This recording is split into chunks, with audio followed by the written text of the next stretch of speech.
Nous avons déjà vu les deux premières parties du livre de l'Apocalypse, le premier chapitre, les choses que Jean a vues, et le deuxième et le troisième chapitre du livre de l'Apocalypse, les choses qui sont, c'est-à-dire l'histoire terrestre de l'Église du Seigneur Jésus-Christ. Comptez du quatrième chapitre jusqu'à la fin du livre complètement, c'est la troisième et la dernière partie du livre, les choses qui doivent arriver après elles. Alors, encore une fois, à partir de ce quatrième chapitre, à partir du premier verset, tout ce qui est mentionné dans ce livre-là, rien n'est encore arrivé parce que ce sont des choses qui doivent arriver après les choses qui sont. Et les choses qui sont, bien sûr, comme nous l'avons vu, c'est l'histoire terrestre de l'Église du Seigneur Jésus-Christ. Bien, tout d'abord, il faut savoir que l'enlèvement n'aura pas lieu au hasard parce que Dieu ne travaille jamais au hasard. Il y a toujours un plan, il y a toujours une date précise.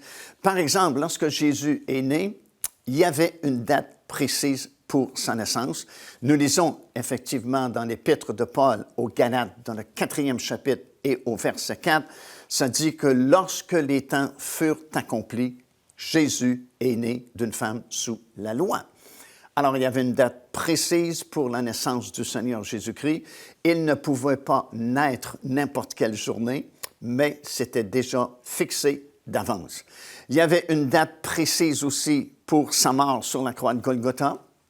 Dans Romains, le 5e chapitre et au verset 6, nous lisons ceci. « Au temps marqué, Christ est mort pour nos péchés. » Évidemment, il ne pouvait pas mourir ni la veille, ni le lendemain, mais devait donner sa vie exactement cette journée-là qui avait été fixée d'avance parce qu'il devait accomplir, bien sûr, le calendrier de Dieu et sa mort devait se produire exactement le jour de la fête de la Pâque, puisqu'il était l'accomplissement de tous ces agneaux qui avaient été offerts depuis plusieurs années auparavant, exactement le jour de la fête de la Pâque juive.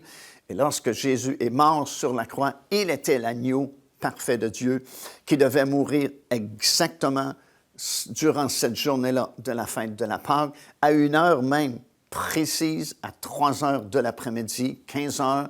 Il ne pouvait ni mourir avant ni mourir après. Alors Dieu est toujours un Dieu de précision et ce sera la même chose concernant l'enlèvement des croyants. Dieu ne décidera pas à la dernière minute. Bon, c'est bien, aujourd'hui, nous allons aller chercher les croyants, chercher l'Église. Non, il y a une date précise également que Dieu seul connaît. Alors là, il faut faire attention parce que depuis toujours, certaines personnes se sont permises de fixer des dates précises, un mois précis, puis une journée précise pour l'enlèvement de l'Église. Et ils se sont tous trompés. Parce que, bien sûr, la parole de Dieu nous met en garde contre cela, ces prédictions-là, puisque Jésus lui-même a dit « Seul le Père connaît la journée précise ». D'un autre côté, nous savons que l'enlèvement aura lieu exactement le jour de la fête des trompettes, parce qu'on doit respecter le calendrier de Dieu. Lorsqu'Israël est sorti d'Égypte, Dieu lui a donné un calendrier. Dieu lui a enseigné au sujet de l'agriculture parce qu'il devait conduire son peuple dans le pays de Canaan. Et dans le pays de Canaan, ils vont cultiver la terre. Et Dieu a donné un calendrier annuel pour les semailles et les moissons dans le pays. Et ces semailles et ces moissons devaient coïncider avec 3 grandes fêtes annuelles que Dieu avait établies, la fête de la Pâque, la fête de la Pentecôte et la fête des tabernacles à l'automne. Et toutes ces grandes fêtes-là, ces 3 grandes fêtes-là, qui en fait se subdivisent pour former 7 fêtes, comme nous le savons, c'était des images, c'était des représentations de ce que le Seigneur Jésus-Christ devait accomplir un jour.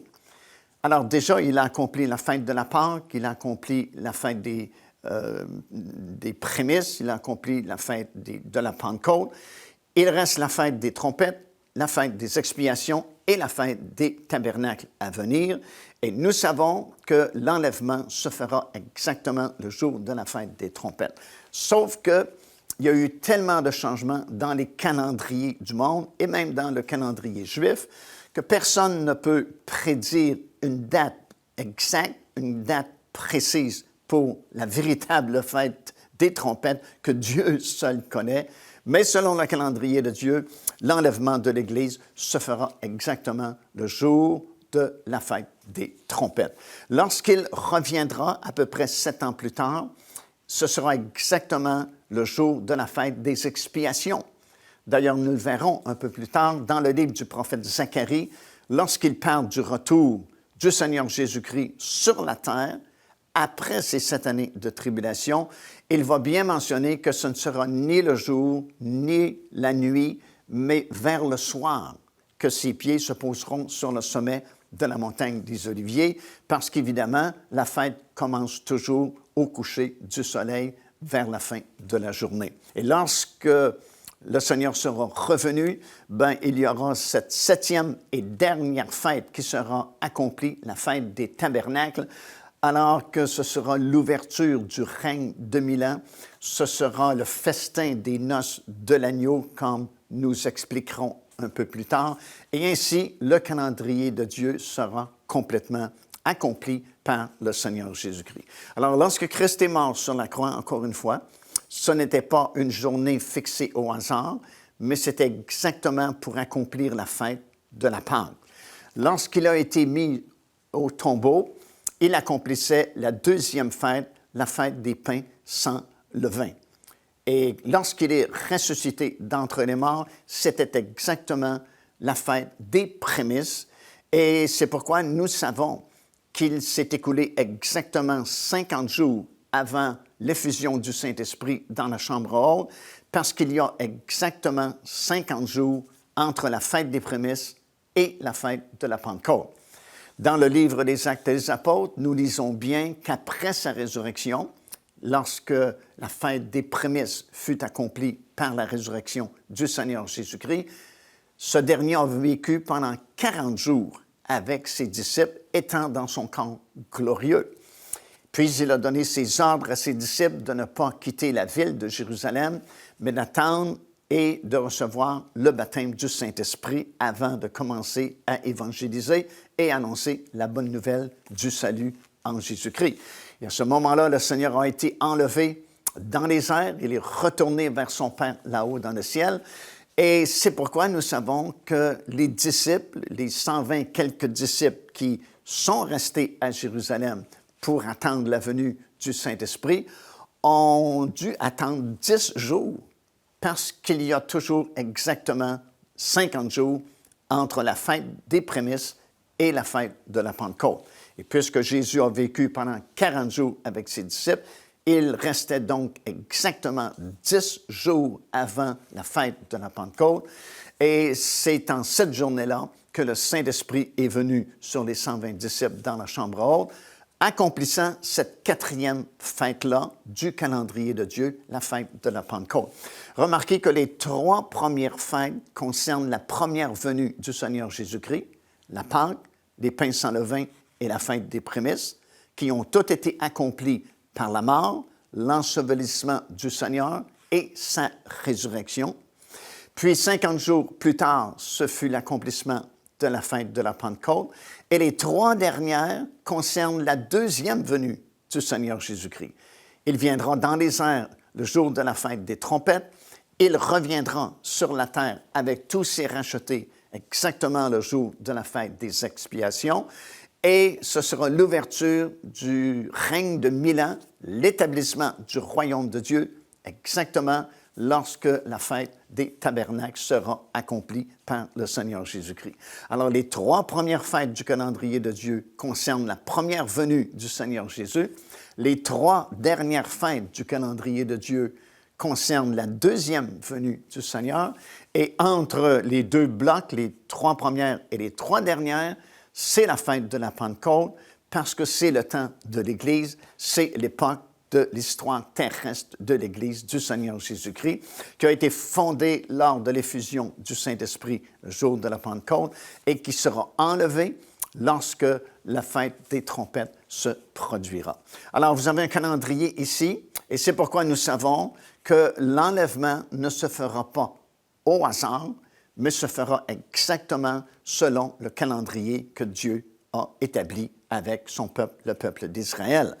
C'était la même chose, comme j'ai mentionné, pour sa naissance, c'était la même chose pour sa crucifixion, et ce sera la même chose pour l'enlèvement des croyants, et ce sera la même chose pour son retour sur la terre avec tous ses saints, tous ses rachetés, et ce sera finalement la même chose pour l'ouverture du millénium, la célébration de la 7e et dernière fête du calendrier de Dieu, la grande fête des tabernacles où nous nous réjouirons ensemble. Cherchons maintenant à savoir si cet enlèvement se produira avant cette période des 7 années de tribulation de la fin, soit au milieu de cette période, ou complètement à la fin, après ces 7 années de tribulation mondiale. Bien, procédons par élimination, ce sera plus facile de cette façon-là.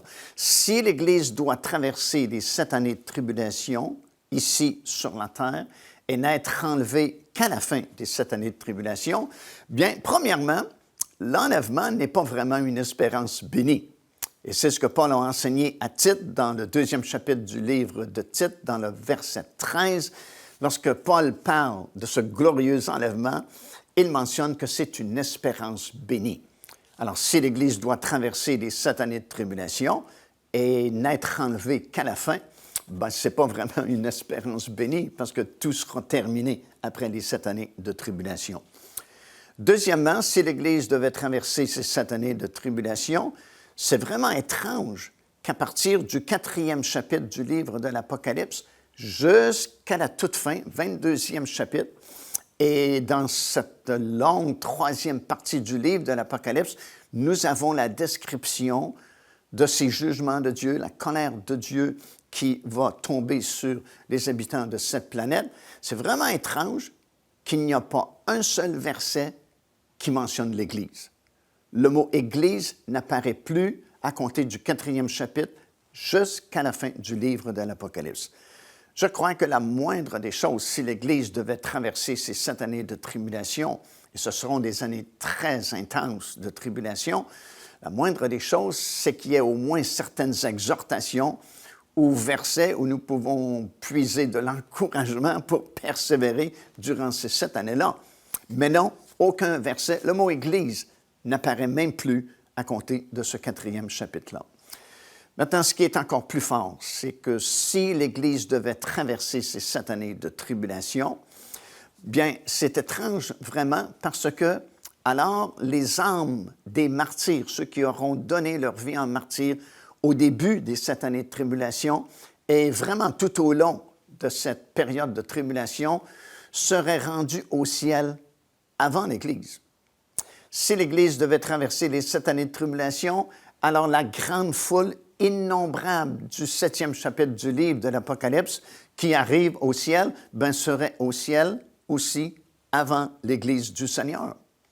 Si l'Église devait traverser les 7 années de tribulation, les 144 000 Juifs qui seront scellés dans la première partie des 7 années de tribulation seraient rendus au ciel également, puisque nous les voyons dans le 14e chapitre étant sur la montagne de Sion, là-haut dans le ciel, ben, ils seraient rendus au ciel aussi avant l'Église du Seigneur.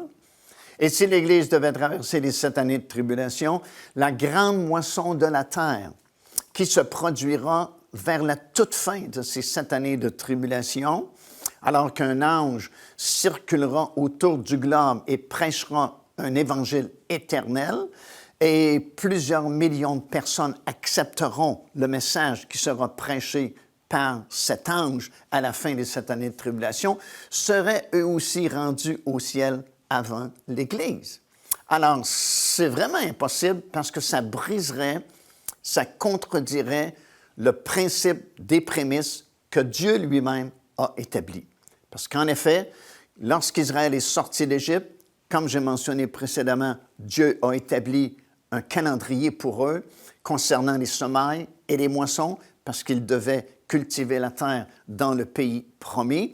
Et Dieu a établi un principe qui s'appelle le principe des prémices qui est mentionné dans le livre du Lévitique, dans le chapitre 23 et au verset 10. Voici ce que nous lisons. Dieu dit à son peuple, « Quand vous serez entrés dans le pays que je vous donne et que vous y ferez la moisson, vous apporterez au sacrificateur une gerbe, prémisse de votre moisson. Il agitera de côté et d'autre la gerbe devant l'Éternel, afin qu'elle soit agréée, et le sacrificateur l'agitera de côté et d'autre le lendemain du sabbat. » Alors, voilà un principe fondamental que Dieu va établir concernant les semailles et les moissons. Et ce principe signifie ceci. Lorsque Israël va cultiver la terre, tout d'abord, nous savons que Dieu avait établi 3 moissons annuelles. D'abord l'orge, ensuite le blé, et à l'automne, les autres fruits qui prennent plus de temps à mûrir, comme les olives, les raisins, et ainsi de suite. Et cela coïncidait avec les 3 grandes fêtes, la Pâque, la Pentecôte et la fête des Tabernacles. Autrement dit, la première moisson, c'était à l'occasion de la fête de la Pâque, et c'était l'orge. La deuxième moisson, c'était à l'occasion de la fête de la Pentecôte, et c'était le blé. Et la troisième et dernière moisson annuelle, c'était vers l'automne, qui coïncidait avec la fête des Tabernacles et consistait dans tous ces autres fruits que j'ai mentionnés. Mais le principe est celui-ci. Lorsque, par exemple, la première moisson était mûre pour être moissonnée, l'orge, personne ne pouvait moissonner son champ d'orge à moins préalablement de prendre des échantillons ou des prémices de son champ d'orge et apporter ces gerbes-là au sacrificateur qui devait agiter la gerbe d'orge devant l'Éternel afin que celle-ci soit agréée par l'Éternel. Et ce n'est qu'après avoir fait cela que le moissonneur pouvait moissonner son champ d'orge et faire vraiment ce qu'il voulait avec sa récolte, vendre sa récolte, faire un profit avec sa récolte, mais il ne pouvait pas faire cela sans préalablement prélever les prémices de ce champ-là et les offrir à l'Éternel. Alors ça, c'est un principe que Dieu a établi qui fonctionnait pour les 3 moissons annuelles concernant l'agriculture, mais qui fonctionne également pour la résurrection des justes. Alors, si nous disons que l'Église n'est enlevée qu'à la fin des 7 années de tribulation, alors on vient de contredire le principe des prémices, parce qu'alors, comme je viens de vous expliquer, tout le champ aurait été moissonné avant les prémices, ce qui est absolument impossible, parce que le mot prémisse veut le dire lui-même, c'est ce qui vient en premier. Alors, si l'Église doit traverser, selon certains, les 7 années de tribulation et n'être enlevée qu'à la toute fin, alors l'Église devient le reste du champ et tous ces autres groupes de rachetés, comme les âmes qui ont donné leur vie en martyrs, les 144 000 Juifs, la grande foule innombrable du 7e chapitre de l'Apocalypse, la grande moisson de la terre qui se produira vers la fin des 7 années de tribulation, deviendraient alors les prémices et l'Église le reste du champ. Alors c'est impossible parce que c'est un principe que Dieu a établi et c'est un principe qui ne peut pas être changé ou modifié. C'est un principe fondamental, universel, le principe des prémices. Alors, nous éliminons carrément la possibilité pour l'Église de vivre sur cette terre durant les 7 années de tribulation à cause principalement du principe des prémices que Dieu lui-même a établi. Bien sûr, il y a plusieurs autres raisons que nous discuterons sans doute un peu plus tard. Par exemple, nous ne sommes pas destinés à la colère de Dieu, mais à l'acquisition du salut par le Seigneur Jésus-Christ. Et or, nous savons que dès le début des premiers sceaux qui seront brisés, au tout début des 7 années de tribulation, déjà, c'est la colère de Dieu qui est manifestée, ce sont les jugements de Dieu, et même les gens du monde le reconnaîtront, puisque dans le 6e chapitre du livre de l'Apocalypse et au verset 17, il est bien écrit, les gens diront, la colère de Dieu est venue. Alors, si la colère de Dieu est déjà en agissement au tout début des 7 années de tribulation et que nous ne sommes pas destinés à la colère de Dieu, ben, c'est évident que l'Église du Seigneur Jésus-Christ ne peut être sur cette planète durant ces 7 années de tribulation. Alors, nous éliminons cette possibilité-là parce que, bibliquement parlant, c'est impossible. Alors, peut-être que certaines personnes préfèrent croire à cela, que l'Église traverse les 7 années de tribulation, mais bibliquement parlant, c'est impossible pour toutes ces raisons-là que j'ai mentionnées, mais surtout à cause du principe des prémices que Dieu lui-même a établi avec son peuple, et ça ne peut pas être changé, ça ne peut pas être renversé, ça ne peut pas être annulé. Et encore une fois, si l'Église devait traverser les 7 années de tribulation, le champ serait moissonné avant que les prémices aient été prélevées. Une autre possibilité que nous entendons prêcher régulièrement, c'est que l'Église serait enlevée au milieu des 7 années de tribulation au son de la dernière trompette. Évidemment, ceux qui prêchent cela se fondent sur le passage que nous avons lu dans 1 Corinthiens, le 15e chapitre, alors que Paul parle des vivants, ceux qui seront restés vivants au moment de l'enlèvement. Il dit, nous ne mourrons pas tous, mais tous nous serons changés en un instant, en un clin d'œil, au son de la 7e ou de la dernière trompette. Et les gens qui prêchent cela identifient la dernière trompette avec justement la 7e trompette du livre de l'Apocalypse. Dans le livre de l'Apocalypse, il y a 3 grandes vagues de jugement. La première vague consiste dans ces 7 premiers sceaux qui furent brisés. La deuxième vague de jugement consiste dans ces 7 trompettes. Et à chaque fois qu'un ange va sonner de sa trompette, un jugement va tomber sur cette planète. Et la troisième vague, ce sont les 7 dernières coupes des jugements de Dieu, puis c'est le retour du Seigneur Jésus-Christ sur la terre. Et de façon étrange, la 7e trompette arrive précisément au milieu des 7 années de tribulation.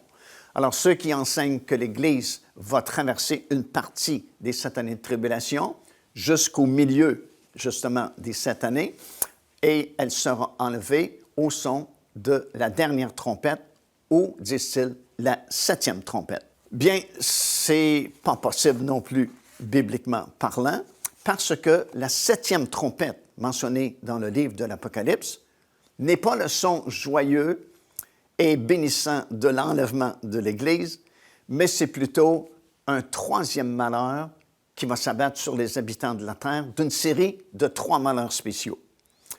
Alors déjà, dans cette deuxième vague de jugement, qu'on appelle les 7 trompettes, si vous lisez attentivement, la 5e, la 6e et la 7e trompette, ce sont 3 malheurs particuliers qui vont s'abattre sur cette planète. Et déjà, avant le son de la 5e trompette, il y a un avertissement qui est donné et ça dit malheur, malheur, malheur. 3 fois malheur aux habitants de la terre à cause du son de ces 3 dernières trompettes, la 5e, la 6e et la 7e trompette. Lorsque le 5e ange sonnera de la 5e trompette, c'est le premier malheur d'une série de 3 malheurs. Et nous savons de quoi il s'agit, puisque dans le livre de l'Apocalypse, nous lisons qu'à ce moment-là, Dieu permettra à un ange d'ouvrir le puits de l'abîme et permettra à des millions d'anges déchus qui, jusqu'à ce moment-là, avaient été retenus captifs dans les profondeurs de l'abîme, permettra à ces anges d'envahir vraiment la planète Terre. Il y aura une invasion démoniaque de ces anges déchus-là. Qui sont ces anges déchus? Bien, ce sont ces anges qui n'avaient pas gardé leur demeure à l'époque de Noé et qui avaient provoqué cette race de géants que Dieu a dû détruire à l'époque. Et ces anges déchus ont été retenus captifs dans les profondeurs de l'abîme. Et selon l'enseignement que l'apôtre Pierre nous donne dans son épître et l'enseignement de Jude également dans son épître, ils sont retenus captifs dans les profondeurs de l'abîme, gardés en réserve pour le jour du jugement. Alors, durant ces 7 années de tribulation, c'est vraiment le temps des jugements de Dieu sur cette terre, et c'est pourquoi, à ce moment-là, lorsque le cinquième ange sonnera de la cinquième trompette, il y aura cette invasion d'anges déchus, à nouveau, encore une fois, sur cette terre. Puis le sixième ange va sonner de la sixième trompette, et la Bible nous précise que c'est le deuxième malheur d'une série de 3 malheurs. Et cette fois-là, il y a 4 super entités démoniaques qui sont actuellement et depuis très longtemps liées au-dessus du fleuve Euphrate dans la région de Babylone. Et ils sont liés jusqu'au temps choisi par Dieu où ils seront déliés. Et ça mentionne bien dans le livre de l'Apocalypse qu'ils sont liés pour l'année, le mois, le jour et l'heure précise où le commandement sera donné de délier ces 4 super entités démoniaques. Et lorsqu'ils seront déliés, ils provoqueront une armée de 200 millions de cavaliers démoniaques qui envahiront également la planète Terre. Alors, quand on parle d'enlèvement glorieux, ben, ça ne peut pas se produire à ce moment-là parce que c'est un déferlement vraiment de démons et d'entités démoniaques qui envahiront la planète lorsque ces anges sonneront de leur trompette. Puis nous arrivons au 7e ange qui va sonner de la 7e trompette et c'est le 3e malheur qui se produira à ce moment-là.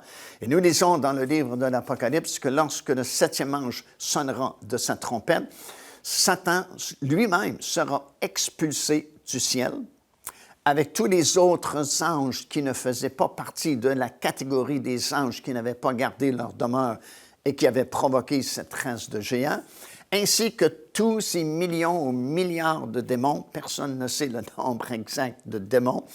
Mais à ce moment-là, comme nous le lisons dans le 12e chapitre du livre de l'Apocalypse, il y eut une guerre dans le ciel et Satan lui-même, avec ses anges déchus, avec tous ses démons, furent expulsés et ils n'auront comme territoire que la terre pour les dernières 3 années et demie des 7 années de tribulation. Alors, vous pouvez bien vous imaginer la noirceur spirituelle qui existera à ce moment-là, puisque tous les anges déchus seront ici sur la planète, tous les démons seront renfermés sur cette terre, et Satan lui-même, en personne, sera sur cette terre.